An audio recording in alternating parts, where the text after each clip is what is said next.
रहीम अस्सलाम वालेकुम students, welcome back to my YouTube channel. This is Mohammad Wasim here. आज हम जो बात करें Lazio DiSCo scholarship, fully fund scholarship opportunity for bachelor masters and PhD students, जिसमें आप without IELTS and without application fee apply कर सकते हैं। सिंपली स्टूडेंट्स, कल जो हमने वीडियो बनाई थी उसके अंदर आपको डिटेल के साथ बताया था कि कौन कौन से डॉक्यूमेंट्स चाहिए, कहाँ से कौन सा डॉक्यूमेंट्स बनेगा। कोशिश की थी कि आपकी सारी सवाल हर चीज़ उसके अंदर कवर की जाए। तो आप लोगों ने अगर ये वीडियो नहीं देखी, डिटेल वीडियो हमने ये लास्ट कल अपडेट की है, अगर आपने ये नहीं देखी तो पहले आप ये जाके देख ली, आपको रिक्वायर्ड डॉक्यूमेंट्स हर चीज़ की डिटेल लिस्ट मिल जाएगी।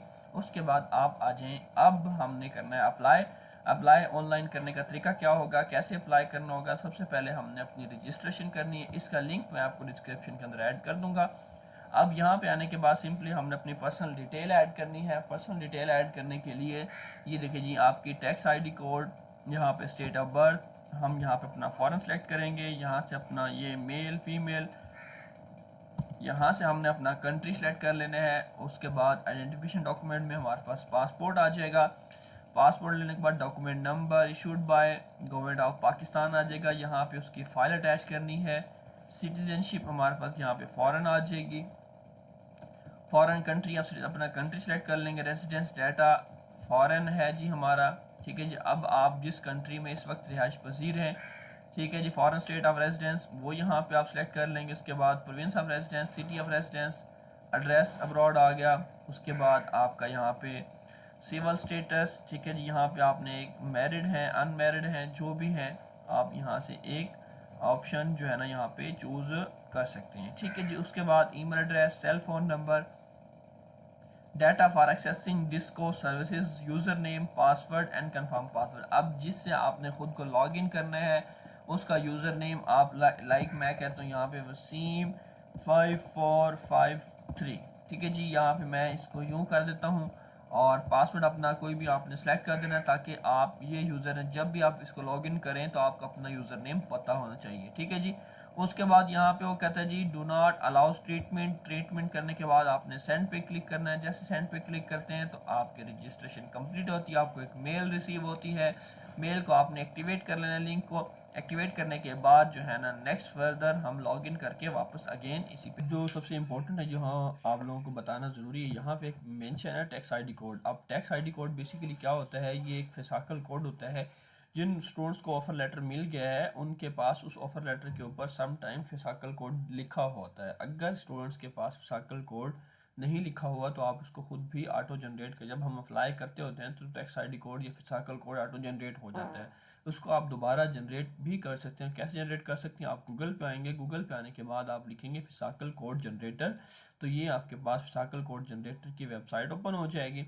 इस वेबसाइट को आप कर लेंगे ओपन। अब ओपन करने के बाद यहाँ पे जो वो डिटेल आपसे पूछ रहा है, यहाँ पे प्लेस ऑफ बर्थ आपसे पूछ रहा है, तो आपने अपना कंट्री जो है ना वो सिलेक्ट कर लेना, सबसे पहला काम। उसके बाद अपना नेम लिखेंगे। मैं यहाँ पे अपना लास्ट नेम लिख देता हूँ, ठीक है जी। उसके बाद यहाँ पे मेरा फर्स्ट नेम आ जाएगा, ये जी यहाँ पे मेरा फर्स्ट नेम आ गया। अब मैंने अपनी क्या करनी, डेट ऑफ बर्थ सब सिलेक्ट कर लेनी है। जो भी मेरी डेट ऑफ बर्थ होगी उसके अकॉर्डिंग जो है ना मैंने चलना है। अब डेट ऑफ बर्थ सेलेक्ट करने के बाद मैं लेट्स सी के यहाँ पे जनरेट कोड पे क्लिक करूँगा। अब ये जी मुझे इन्होंने फिसाकल कोड मेरा जनरेट करके दे दिया। अब मैंने यहाँ पे क्या कर लेना है, इसको कॉपी कर लेना है। कॉपी करने के बाद दोबारा जाना है वहाँ पे और यहाँ पे आके मैंने पेस्ट कर देना है, ठीक है, विदाउट स्पेसेस। तो मेरा ये टैक्स आईडी कोड हो जाए। अब हमने रजिस्ट्रेशन कर ली। रजिस्ट्रेशन फाइनल करने के बाद दोबारा हम रिजर्व एरिया का जो लिंक होगा, फर्स्ट टाइम जब आप रजिस्ट्रेशन करेंगे तो आप यहाँ पे first registration for international student पे चले जाएंगे।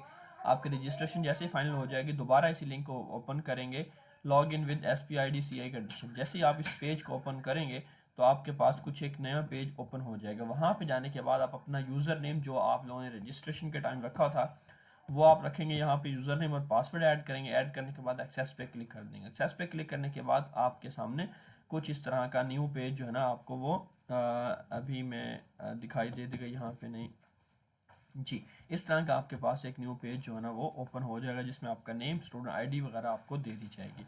अब आपने करना है व्यू ओपन कॉल्स पे क्लिक। जैसे ओपन कॉल्स पे क्लिक करेंगे तो आपके पास यहाँ पे कहता है जी न्यू ओपन कॉल जो है ना आपके पास ओपन है, call for application for right to education 26-27। तो हम यहाँ पे जाएंगे, इस रिक्वेस्ट के ऊपर क्लिक करेंगे। अब यहाँ पे क्लिक करने के बाद हमारे पास 2026-27 की जो एप्लीकेशन है वो प्रोसेस जो है ना वो ओपन हो जाएगा। अब इसको थोड़ा सा वेट करें। अब ये पेज ओपन होने के बाद हम जाएंगे सिंपली एक्सेस द सेक्शंस, यहाँ पे जाएंगे। हमारा जो है ना हमें वो कहता है जी आपका डाटा इनकम्प्लीट है, आप अपनी चीज़ें देखते जाएं, जो चीज़ें यहाँ पे कुछ चीज़ चेंज करनी तो आप चेंज कर सकते हैं, अदरवाइज़ आप सेव एंड कंटिन्यू पे क्लिक करके नेक्स्ट, ये फर्दर आपकी पर्सनल डिटेल वगैरह थी वो आपने सेलेक्ट करनी थी। अब यहाँ पे रेजिडेंस डाटा आ गया कि रेजिडेंसी आपकी किस कंट्री की, फॉरेन कंट्री है, फॉरेन कंट्री ऑफ रेजिडेंस, अपना कंट्री सेलेक्ट कर लें। ठीक है, जिस कंट्री में आपकी राइट नाउ रेजिडेंस है, ठीक है, आप उसी को चूज़ करके आगे लेके जा सकते हैं। ठीक है, मैं यहाँ से अपना कंट्री, लेट्स सी अगर मैं तो अपने ही कंट्री में रह रहा हूँ या किसी और न्यू कंट्री में रह रहा हूँ तो वहाँ पे मैं उसको चूज़ कर लूँगा। उसके बाद फॉरेन सिटी ऑफ रेजिडेंस और इसकी एड्रेस, ये वो सारी चीज़ें डिटेल, सेव एंड कंटिन्यू पे क्लिक करना है। उसके बाद हमारे पास आ जाता है जी नेक्स्ट, कहता है domicile for academic year, is your domicile different from your residence or will you take up residence. अगर आप किसी और जगह रहते हैं तो फिर आप उसको येस करेंगे, अगर आप अपने ही कंट्री के अंदर रहते हैं तो फिर आपको नो करेंगे। ठीक है, by select no, clicking save and continue, any address contact and extension already enter will be remove. अब यहाँ पे इज़ योर डोमिसाइल डिफरेंट, अगर डिफरेंट होगा तो आप नो कर देंगे। From your residence or will you take up residence in the municipality where your studies are located. एक मिनट, यहाँ पे ये पूछता है कि अगर आपका डिफरेंट रेजिडेंस से डिफरेंट है, या ये भी एक सवाल है, will you take up residence in the municipality where you studies, तो आप इसको येस कर दें। यहाँ पे पूछ रहा है इटली के हवाले से डिटेल आपसे पूछी जा रही है कि आपकी रेजिडेंस स्टडीज़ जो है ना जो होंगी वो आपकी डोमिसाइल से डिफरेंट, ऑब्वियसली हमने इटली फर्स्ट टाइम जाना तो हमारा डोमिसाइल वो डिफरेंट होगा। ठीक है जी, अब यहाँ पे यस करने के बाद हमारे पास यहाँ पे कहता है आप अपने एड्रेस वगैरह एंटर वगैरह कर सकते हो। तो मैं यहाँ पे ऐड एड्रेस पे अगर क्लिक करता हूँ तो ऐड एड्रेस पे क्लिक करने के बाद मेरे पास जो डाटा न्यू पेज ओपन हो जाता है। ये देखिए जी, प्रेफरेंस ऑफ डोमिसाइल यहाँ पूछा गया है, तो मैं यहाँ से अपना प्रेफरेंस ऑफ डोमिसाइल, अब जिस डोमिसाइल के अंदर जिस रीजन के अंदर आपकी यूनिवर्सिटी होगी उसको आपने, लेट्स सी कि मेरी यूनिवर्सिटी अगर कैसीनो के अंदर है, मैंने यूनिवर्सिटी ऑफ कैसीनो या टशिया, आप अपना सिटी जो है ना वो चेक कर लेंगे। ठीक है, जिस सिटी में भी आपकी यूनिवर्सिटी होगी उसी सिटी के हिसाब से आपने यहाँ पे अपना जो है ना वो चूज़ कर लेना है। ठीक है जी, हमारे पास क्या है जी, यहाँ पे डोमिसाइल में यहाँ पे जो हमने प्रोविंस ऑफ डोमिसाइल और म्यूनसिपैलिटी ऑफ डोमिसाइल तो हमने चूज़ कर ली। उसके बाद एड्रेस आप जो आपकी यूनिवर्सिटी है, ठीक है, उसका आप एड्रेस अपने गूगल करके यहाँ राइट कर सकते हैं, और इसको फ़िलहाल आप स्किप कर दें, हाउस नंबर जिप कोड को अगर स्किप भी कर दें। उसके बाद यहाँ पे जो मेन इंपॉर्टेंट चीज़ है टाइप ऑफ डोमिसाइल में, domicile is will be assume free of charge या फॉर अ फ़ी। अगर हम फॉर अ फ़ी जाते हैं तो फिर हमारे पास एप्लीकेशन आगे प्रोसीड होती है, अगर हम फ्री ऑफ चार्ज जाते हैं तो हमारे पास एप्लीकेशन आगे प्रोसीड नहीं होती, इसलिए हम जाते हैं फॉर अ फ़ी पे। उसके बाद डू यू नो, अब आपने एक चीज़ का और भी ख्याल रखना है, ठीक है, जैसे zip code type of domicile में आप जो कॉन्ट्रैक्ट वाला ऑप्शन है उसको भी आपने नो करना है। नो करने के बाद आपने सेव होम पे क्लिक करना है। ठीक है जी, कंफर्म। ठीक है, जैसे ये सेव हो जाएगा, सेव होने के बाद आपने नेक्स्ट सेव एंड कंटिन्यू पे जाना है। अब नेक्स्ट सेव एंड कंटिन्यू पे जाने के बाद हमारे पास नेक्स्ट पेज ओपन है। अब लीगल डोमिसाइल की बात करते तो ऐट होम एड्रेस यहाँ सेलेक्ट कर लेना आपने, और यहाँ से आपने सेकंड ऑप्शन जो आपका है, जो आपको रेड में नज़र आ रहा है, ठीक है, I will enter the certified email address, और सेव एंड कंटिन्यू पे जाने देना है। अब जैसे जी, अब नेक्स्ट हम पेज पे आ चुके हैं, और सेव एंड कंटिन्यू करने के बाद यहाँ से अब पहला जो यहाँ पे यूनिवर्सिटी इंस्टीट्यूशन का नाम उसने पूछा, यूनिवर्सिटी ऑफ टशिया, अब मैंने लिखा है यहाँ पे, बेसिकली इसको फिल किया है। अब फिल करने का यहाँ मकसद ये है कि आप, मैं ऑलरेडी आपको बता चुका हूँ, यहाँ पे 4 यूनिवर्सिटीज़ के अंदर जिस स्टूडेंट्स का एडमिशन हुआ है, जिनमें अप्लाई किया है, यूनिवर्सिटी ऑफ टशिया है, कैसीनो है। अब यहाँ पे अगर आपका एडमिशन कैसीनो के अंदर हुआ है या आप कैसीनो के अंदर अप्लाई कर रहे हैं तो फिर आप यहाँ पे यूनिवर्सिटी ऑफ कैसीनो और ये सिलेक्ट कर लेंगे। ठीक है जी, उसके बाद आपने रजिस्टर्ड, अभी आप रजिस्ट्रेशन नहीं हुई जिसको हम नो करेंगे, फैकल्टी अपना डिपार्टमेंट चूज़ करें, किस डिपार्टमेंट के अंदर आपका जो है ना वो एडमिशन हुआ है। ठीक है, हमने यहाँ से ये कोर्स चूज़ किया, डिपार्टमेंट चूज़ किया, मास्टर्स डिग्री चूज़ किया। ठीक है जी, उसके बाद यहाँ पे सेलेक्ट द कोर्स चूज़ किया। अब ये method and technology for cultural heritage, ठीक है जी, ये हमारा कोर्स आ गया जिसमें आपको ऑफर लेटर मिला, जिसमें आपने अप्लाई किया होगा। एकेडमिक ईयर फॉर इनरोलमेंट 2026 से 2027। ठीक है जी, मैं यहाँ पे वो राइट कर देता हूँ। उसके बाद जो है ना, ये राइट करने के बाद मैट्रिकुलेशन नंबर, अगर आपका आपके ऑफ़र लेटर के ऊपर असाइन हुआ है तो फिर आप देख लेंगे, यहाँ पे पुट कर देंगे, अदरवाइज़ आप इसको स्किप भी कर सकते हैं। उसके बाद यहाँ पे कहता है एकेडमिक ईयर फॉर पर यहाँ पे कोर्स टाइप पूछ रहे हैं, और साथ में कहता है academic year for 26-27 academic year course पर type will you be enrolled in filter semester of medicine. अगर आप मेडिसिन में कोई इंटरेस्ट रखते हैं तो फिर आप इसको यस कर सकते हैं, अदरवाइज आपने इसको नो कर देना है। मेडिसिन का यहाँ पूछ रहे हैं कि अगर आप कोई फ़िल्टर सेमेस्टर को उनका होगा उसमें अगर आप इनरोल होना चाहते हैं तो आपका रेलिवेंट या आपका कोई इंटरेस्ट है मेडिसिन तो आप यस का इसकी डिटेल लिख सकते हैं, कोर्स का टाइप लिख सकते हैं, कोर्स की ईयर टाइप, तो वो आप उस हिसाब से अपने हिसाब से रिसर्च कर लेंगे। Then you got the title in foreign state high school diploma. आपकी फ़िलहाल इंटर की बात की जा रही है, यहाँ पे हमने फॉरेन अब्रॉड किया है। ईयर ऑफ ग्रेजुएशन बताएंगे कि आपका किस साल के अंदर जो है ना आपने हाई स्कूल डिप्लोमा अपना कंप्लीट किया था। डिप्लोमा ग्रेड यहाँ पे आपको परसेंटेज बता रहा है, तो आप जो भी आपकी परसेंटेज थी आप पॉइंट्स के अलावा यहाँ पे लिख सकते हैं। Do you already have an academic qualification, आपके पास अगर आप बैचलर के लिए अप्लाई कर रहे हैं फिर तो आपने नो करना है। अगर आप मास्टर्स के लिए यहाँ पे चूज़ किया है, मास्टर्स की स्कॉलरशिप पे अप्लाई करना है, फिर आपने येस करना है। बैचलर के लिए नो करना है, मास्टर्स के लिए येस करना है। Waiting the objective title, yes हम ऑलरेडी ले चुके हैं, डिग्री ट्रांसक्रिप्ट हमारे पास मौजूद है। क्या आप अपनी स्टडीज़ को विड्रॉ किया? नहीं। कोई कोर्स चेंज किया? नहीं। उसके बाद हम आ जाएंगे नीचे।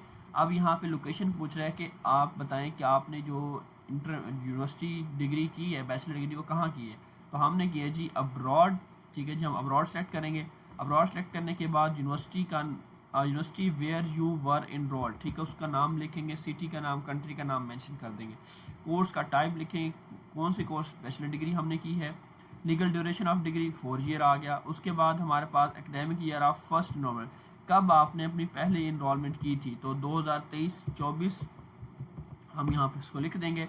और हमारी डिग्री ख़त्म कब हो रही है जी, 2025 और 2026। इस तरह अपने अकॉर्डिंग जो है ना आपने जो भी आपकी डिग्रीज़ के ऊपर है तो आप लिख सकते हो। उसके बाद विल यू साइमल्टेनियसली नो, इसको हम नो करते हैं। नो करने के बाद सेव एंड कंटिन्यू पे क्लिक कर देते हैं। अब ये करने के बाद हमारा डाटा जो है ना ये ऑलमोस्ट सारे का सारा यहाँ पे एक चीज़ उन्होंने साथ मेंशन की हुई है कि अगर आपने इटली में अपनी स्टडीज़ कंप्लीट नहीं की तो आपने क्वालिफिकेशन ऑब्टेन अब्रॉड जो है ना यहाँ पे वो सिलेक्ट कर लेना है, ठीक है। जैसे आप ये क्वालिफिकेशन ऑब्टेन अब्रॉड सेलेक्ट करेंगे, सिलेक्ट करने के बाद स्क्रॉल डाउन करेंगे और करने के बाद आप सेव एंड कंटिन्यू पे क्लिक कर देंगे। अब जैसे आपने यहाँ पे क्लिक करना है तो अब आपका डाटा जो है ना ऑलरेडी प्रोसेस हो जाएगा और आगे फर्दर मूव भी कर जाएगा। तो हम देखते हैं अभी भी शायद कोई मिस्टेक अगर रह गई है तो यहाँ पे एक होता है जी legal duration of the title. Legal duration of title हमारे पास क्या है, legal but there are only 3 years between the two dates. अच्छा, इसमें डेट्स में जो हमने लिखा है यहाँ पे कहता है जो डेट आपने यहाँ मेंशन की उसके अंदर 3 ईयर आ रहा है, तो उस डेट को आपने एक दफ़ा जो इनरोलमेंट है यहाँ पे इसको आपने लाजमी ठीक कर लेना है कि इसमें जो गैप है आपका वो 3 ईयर का ही बनना चाहिए, ठीक है जी, तभी ये आपको एक्सेप्ट करेगा 4 ईयर का। अगर आपने 4 ईयर रखना है तो 4 ईयर का गैप ही आना चाहिए, ठीक है जी। अब हम इसको सेव एंड कंटिन्यू पर करते हैं, हमारी 4 ईयर की डिग्री हो गई। अब ये हमारे पास हो गया। उसके बाद अब पूछता है जी फैमिली की डिटेल। हमारे पास फैमिली टोटल नंबर यहाँ पे हमारे पास क्या है कि ये हमने फैमिली मेम्बर अपने 5 रखे, ठीक है जी। यस किया इसको मैरिड, और अपने नंबर ऑफ ब्रदर सिस्टर 2 किए हैं। यहाँ पे presence of applicant children in the family unit no, अगर आप शादीशुदा नहीं है तो नो कर दिए। यहाँ पे स्पाउस भी हमने नो कर दिया, ठीक है जी। अगर आप मैरिड हैं तो येस, और यहाँ पे भी येस करके उसकी डिटेल मेंशन कर सकते हैं। नंबर ऑफ चिल्ड्रन या जो लोग मैरिड हैं वो येस करेंगे, जो अनमैरिड हैं वो नो करके जाएंगे। Number of other cohabitants in the applicant household, अगर आपके दादा दादी आपके घर रहते तो आप उसको शो करना चाहते तो उसको भी आप यहाँ पे मेंशन कर सकते हैं, अदरवाइज इसको भी 0 कर दें। और यहाँ पे आपने how many member of your household excluding the applicant do not reside in Italy, तो हमारे पास कितने ऐसे एप्लीकेंट के अलावा बाकी मेंबर हैं जो इटली में नहीं रहते, तो हम टोटल 5 मेंबर डिक्लेयर कर चुके हैं यहाँ पे, तो बाकी रिमेनिंग एप्लीकेंट के अलावा 4 रह जाएंगे। तो लिखने के बाद हमने सेव एंड कंटिन्यू पे क्लिक कर देना है। अब सेव एंड कंटिन्यू पे जाने के बाद हमारे पास your family income declared in 2024। अब ये बड़ा इंपॉर्टेंट है कि आपने जो फैमिली इनकम है वो आपकी 2024 से डिक्लेयर हो चुका है। 24 की, 25, 26, 27, ये 26 तक आपने अपनी लास्ट 3 ईयर की आपने यहाँ पे शो करनी है टोटल जो इनकम है। उसके बाद यहाँ पे हमने फॉरेन स्टेट जाना है और यहाँ पे अपना कंट्री सेलेक्ट कर लेना है, जिस कंट्री की हम बिलोंगिंग है, जिस कंट्री के हम टैक्स पेयर हैं, या जो जिसमें हम रिहाइश पजीर हैं वहाँ पे हम टैक्स वगैरह देते हैं। आप अगर किसी और कंट्री में मुसलसल पिछले 3 साल से या 1 साल से 2 साल से हैं तो आप फिर उसी अकॉर्डिंग जितने साल पाकिस्तान में, अगर 24 में पाकिस्तान में थे, 25 में किसी और कंट्री में चले गए, तो उसके हिसाब से पहले 24 के डिक्लेयर करें, फिर वहाँ 25 और 26 के आपको अलग अलग डॉक्यूमेंट बनवाने पड़ेंगे। टोटल ग्रॉस फैमिली इनकम जो है ना इन यूरोज़, अब ये पर ईयर की यूरोज़ है, जो रिकमेंडेड है वो आप 7 to 9, ठीक है जी, 7 to 9 इसके दरमियान आप अपनी यूरोज़ के अंदर लिख सकते हैं, ठीक है जी। Total movable assets in euros, तो वो भी आप यहाँ पे बता सकते हैं, ठीक है जी। इस हिसाब से इसको आप 8000 यूरो भी कर सकते हैं। तो ये एक 7 से 9,000 के दरमियान, यूरोज़ के दरमियान ये एक हैंडसम अमाउंट है जो आप यहाँ पे राइट कर सकते हैं। ऑनरशिप और रेजिडेंट होम एड्रेस आपकी 2024 से आपके पास ऑनरशिप है इसकी, जो आप रह रहे हैं जिस घर में, येस के, अदरवाइज आप नो भी कर सकते हैं। टोटल सरफेस एरिया फिर आपको उसका लिखना पड़ेगा, वो आपने यहाँ मेंशन करना है। अगर आप नो करेंगे तो आपके पास नहीं है तो नो करते जाएंगे। मैं सिंपली यहाँ पे येस करके अगर मैं यहाँ पे लिखना चाहूँ तो मैं यहाँ पे उसका यूँ लिख सकता हूँ। उसके बाद ownership of the building, yes, ठीक है जी। यहाँ पे इसको येस का total area of square metre, इस तरह जो है ना मैं इसको राइट कर सकता। राइट करने के बाद अगर आप नो करेंगे तो आपकी अपनी मर्जी है, तो फिर आगे वो आपसे डिटेल नहीं पूछेगा, ठीक है जी। उसके बाद बेनिफिट रिक्वेस्ट, स्कॉलरशिप लेना चाहते हैं, येस। अकोमोडेशन प्लेस लेना चाहते हैं, yes. I ask to take advantage, अगर अकोमोडेशन डिस्काउंटेड रेट पे भी मिल रही हुई, अगर मुझे फ्री में ना मिले तो डिस्काउंटेड रेट पे जो मिल रही है उसको भी मैं लेना चाहूँगा। एक प्लस पॉइंट होता है, आपके स्कॉलरशिप लगने के चांसेस यहाँ पे ज़्यादा होते हैं अगर आप इस तरह की चीज़ें। I ask for monetisation of canteen service, yes. Contribution of international mobility, अगर आप कोई एरास्मस के प्रोग्राम के थ्रू आए हैं तो येस, अदरवाइज नो रहने दें इसको। यू हैव रिसीव स्कॉलरशिप, आपने कभी कोई स्कॉलरशिप ली है, नो, ठीक है जी। उसके बाद you obtain or will obtain academic year, no, यहाँ पे कोई हॉस्पिटलिटी या रेजिडेंशियल कुछ भी आपको नहीं मिल रहा, और यहाँ पे भी आप इसको नो रहने देंगे। उसके बाद आपने यहाँ पे कंटिन्यू कर देना है। अब यहाँ पे कहता है जी I police note that you not fall with the, चले जी इसको आप रहने, ये आपको अलाउ नहीं कर रहा आर्टिकल बी के तहत, तो हम इसको रहने देते हैं। उसके बाद हम सेव एंड कंटिन्यू पे जाते हैं। कैंटीन सर्विस आपको नहीं प्रोवाइड कर रहे। अब यहाँ पे हमारी इंपॉर्टेंट चीज़ जो कि आपको कोई डॉक्यूमेंट्स नीड नहीं है कुछ भी अभी बनवाने की या अटैच करने की जरूरत नहीं, आपको जस्ट अपनी ऑनलाइन एप्लीकेशन जो है ना प्रोसीड करनी है। ट्रांसमिट ऑफ एप्लीकेशन यहाँ पे आप करेंगे, ट्रांसमिट ऑफ एप्लीकेशन पे क्लिक करेंगे। उसके बाद आपने सेंड क्वेश्चन पे क्लिक कर देना है। सेंड क्वेश्चन पे क्लिक करेंगे तो आपकी एप्लीकेशन जो है ना वो यहाँ पे सबमिट हो जाएगी, ठीक है जी। एप्लीकेशन सबमिट होने के बाद सिंपली आपने बस कुछ भी नहीं करना, एक्सेस द सेक्शन,